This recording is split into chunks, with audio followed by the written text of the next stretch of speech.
Yawwa, Adan Zango, ni ma ina so in shiga Kannywood fa. Kofa abu da take. Kofa abu da take kuma, kai anya gaskiya tsoro nake ji. Gani nake kamar ban isa shiga Kannywood ba. Haba, kai ne fa wani fa, ka kai wannan gurin. Haba, ni dinwa. Kai dai kawai bari in yi ra'ayina. Kace za ka yi ra'ayinka to za ka aje kayanka a kwalla kenan. Kuma fa haka ne fa, gwara in shiga Kannywood din saboda ya dinga yin fim din ko? Akita ne yake sayan fim din. To ai wannan magana da ake yi a yanzu kusan duk an samu canji. Yanzu kusan duk an koma YouTube ba. Mafita. Ni ma abin da na gani kenan. Irin su Aminu Saira ne, su Ali Nuhu ne, su Sai na faɗa, su Nura Milan ne, irin su ko kai ma a can kake ɗora fim ɗinka ne. Yanzu na fi kallon YouTube ne na fiye da komai. To ka gani? Amma ba a gane ba. Amma ka ce ka fi ganin YouTube ɗinka fiye da komai. Kuma menene da samun kuɗi? Lallai ka ce YouTube duniya ne. YouTube yanzu shine mafita.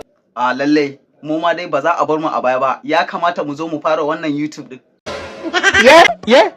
To amma na ce kaf a Kannywood wai waye mai gidanka ne? Alidu. Wannan gaskiya ne. To amma yanzu me zaka ce akan 'yan matan zamani, 'yan matan TikTok din nan masu rawa? Shin tarbiyya. Ka dai raba mu da mugayen mutane azzalim.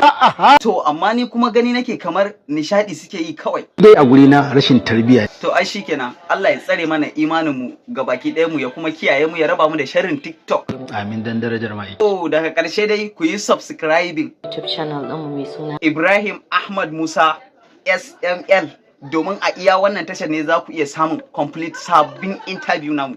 To nagode.